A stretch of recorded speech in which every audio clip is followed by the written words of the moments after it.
Hi, and thanks for tuning in on my channel here. I'm talking about the band Yes today, and I haven't really gotten into it, but Yes is my favorite band of all time. Now there's a lot of bands I love. I love Zeppelin, Pink Floyd, the Beatles. I love Elvis Presley, classical music. I like Johnny Cash is one of my favorites. But Yes has a special place in my heart. To put it simply, in keeping this kind of brief, it was the band that got me to actually pick up a guitar and try to learn to play, and really got me to think more about how music is structured. So what I'm talking about today is the studio albums 1969 to 1987. This 12 disc set, actually 12 album set. There's one 2-disc set in there. And as you can see, it's kind of a cube. There's a picture of the albums on the back. Front, artwork by Roger Dean, of course. And I already took the discs out, but it opens up. And now the first time I closed this, I got this about 2 weeks ago, first time I closed this tore. And that's kind of a indication of the overall quality of this set. So it came with this poster, which until today I hadn't taken the time to open up. Of course, Roger Dean. As always, you never use an artist like, I don't know, Peter Max to do a Yes cover, right? Actually, I don't have anything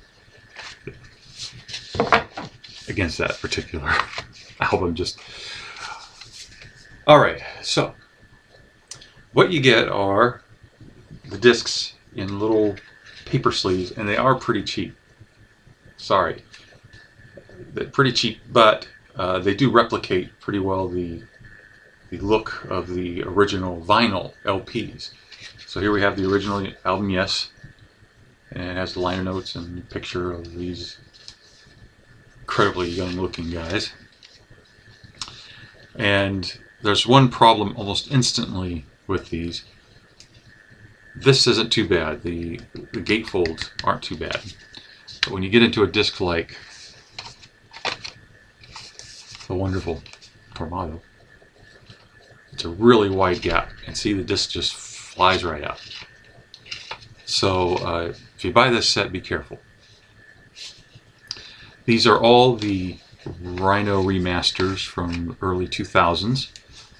I'm not going to go through every album right now, but going for the one does replicate the full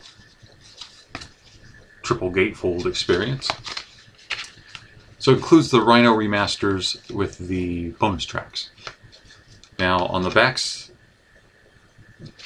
on the sleeves, their covers, there's no indication of the bonus tracks. It has whatever was on the original release. But the discs themselves are indeed the expanded editions, which is good. It's good. There's some good bonus tracks, expanded tracks on these. And then 90125, apparently they didn't want to splurge for the proper silver covering, so it's all very gray and blab. And of course, everything just slides right out. You jump around in there. Now the one that is not original early 2000 remaster is this big generator, because that wasn't remastered back then.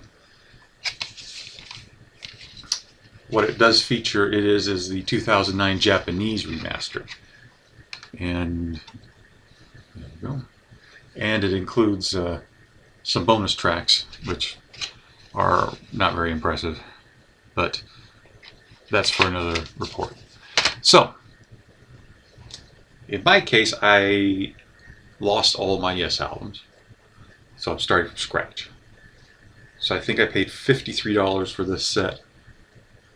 For the music you get, I think it's worth it. And even though these cases, these covers are a little on the cheap side, they are kind of fun to look at and see how the albums were originally packaged. I had most of these on LP in the good old days before 4 CDs. So I kind of brings back some fond memories. But the set is cheap. It's you got to be very careful with it. The discs have flown out of the sleeves on me a couple times. I tore the case. I would like to have seen a little higher quality, but for the price, it got me all my original Yes CDs and big generator. So I'm pretty happy with it, really. I really am. But if you already have these albums, I'm not sure there's any real need to get this box set, even if you're just thinking about wanting to get the album sleeves. I don't know. I don't think it's worth that money. But if you want a Yes collection, this is a great way to go. So it's good because the music's good. The quality of the packaging leaves something to be desired. But if you're just getting into Yes, then by all means go out and get this set. And if you need to get all the albums, get this set. So that's it for now. What I'm going to do is, like I said, Yes is one of my favorite bands ever. Probably the one certainly the one I have the most sentimental feelings for. And I even did now, all these years later, I've been listening to some of these, and I still just absolutely love some of these albums. What I'm going to do is give a review of each album and give a little background of what kind of what it means to me, but also dig into what the music's like. And but I'm also going to go in an odd order. I'm not going to go in order of the first album to the last. I'm going to try to go in the order of when I was 13 or 14 and I first heard Yes, and that would be this album here. It's the first time I heard them, and I was just blown away by there was a lot of aspects of this album, even though it's not, you might consider the traditional Yes album. It got the ball rolling for me. It caught my interest. So I'm going to go in the order in which, at least as far as my memory is concerned, I was introduced to these albums. So 90125 will be the first one. Fragile will be the second album. And I hope you tune in. I'm just sharing my opinion here with the world. And I know there's a lot of fans of this band out there, so always nice to keep the conversation going. Thank you.